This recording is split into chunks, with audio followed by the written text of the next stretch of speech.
সাধারণত প্রিন্টিং এর অ্যাকচুয়ালি অনেক অনেক অনেক টেকনোলজি আছে, কিন্তু দুর্ভাগ্যবশত আমাদের দেশে আপনি সব ধরনের টেকনোলজি পাবেন না। হয়তো আপনি ইউটিউবে দেখতেছেন একটা কিছু টিউটোরিয়াল দেখলেন, কিন্তু ওইটা পুল অফ করার জন্য যে টেকনোলজিক্যাল ব্যাকআপটা দরকার সেটা হয়তো বা এক্সিস্টিং সিনারিওতে নাই।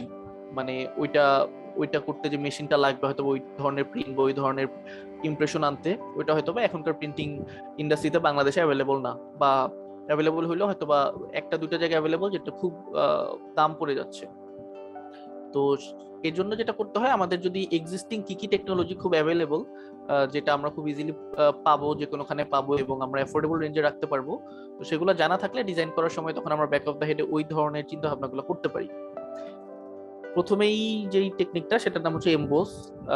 এটা হয়তো অনেকখানি দেখছেন বিভিন্ন নোটপ্যাড অথবা বই, বুক কভার, ভিজিটিং কার্ড ইত্যাদিতে।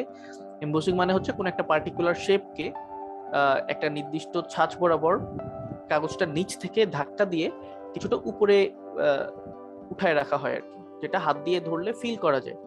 এবং এমবোসিং টেকনিকটা ভালো এই জন্যই যে এটা প্রিন্টিং তো একটা 2D জিনিস, যে একটা কাগজে 2 ডাইমেনশনাল কিছু প্রিন্ট হচ্ছে। এমবোসিং সেটার ভিতরে একটা পার্ট কে 3D করে ফেলতে পারে, যে একটা পার্ট 3D হয়ে একটু উপরে উঠে আসছে, সো ওই ইমপ্রেশনটা খুব ভালো দেখা যায়।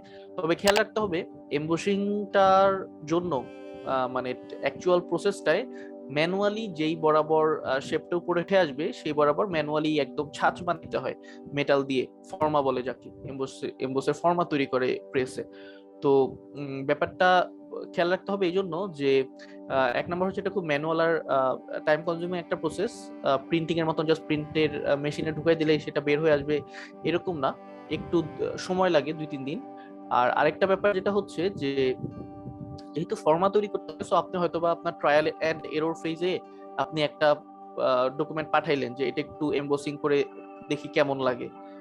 তো ওরা ফরম্যাট রেডি করে এমবোস করলো, আপনি ক্লায়েন্টকে দেখালেন, ক্লায়েন্ট পছন্দ করলো না, একটু চেঞ্জ আসলো ডিজাইনটায়, তো আবার আপনি বললেন এটা এমবোস করতে হবে, তখন কিন্তু ওদেরকে নতুন করে আবার ফরম্যাটটা বানাইতে হবে এবং এটা কিন্তু কস্টে অ্যাড হইতে থাকবে।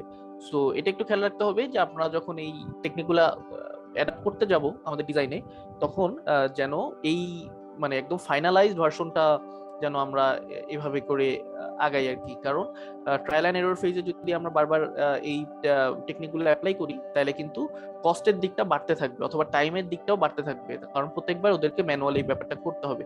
আর আরেকটা জিনিস হচ্ছে এটা যেহেতু ম্যানুয়ালি ওরা ফর্মাটটা তৈরি করে, তাই এটার যেই প্রিসাইসনেস এটা একটু মানে খেয়াল রাখতে হবে যে খুব ছোট বা চিকন কিছু, যেমন আমরা এখানে টপ লেফট কর্নারে যে ছবিটা দেখতে পাচ্ছি, এখানে ধানের পাতার যেই এমবোসিংটা, এটা হয়তো আপনি যদি আমাদের দেশে খুব ভালো কাজ করে এরকম দোকান খুঁজে বের করে না করাইতে পারেন, এতটা ভালো ইমপ্রেশন আসবে না।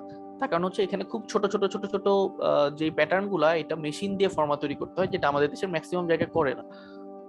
ওরা হাত দিয়ে ম্যানুয়ালি ফর্মাটা তৈরি করে। তো সেই ক্ষেত্রে যেটা করতে হয় যে এমবোসিং এর পার্টটাকে যতটা সম্ভব একটু স্কেল আপ রাখতে হয়, একটু বড় রাখতে হয়, বড় বড় পার্ট গুলা এমবোসিং করাটা সেই জন্য সুবিধা হয়। আর এমবোসের ঠিক উল্টা জিনিসটা হচ্ছে ডিবোস। এমবোসটা একটু উপরে উঠায় আনতেছিল, আর ডিবোসটা হচ্ছে একটু নিচে ঢুকায় দেয় আর কি কাগজের ওই পার্টিকুলার পার্টটা।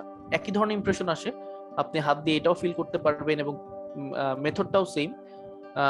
এবং মানে টাইম কনজিউমিং বা কস্টের কথাটা যেটা বললাম, এটা ডিবোসের জন্য অ্যাপ্লিকেবল। সো এমবোস আর ডিবোস অ্যাকচুয়ালি একই জিনিস, খালি একটা একজন আরেকজনের একদম কমপ্লিট অপোজিট আর কি।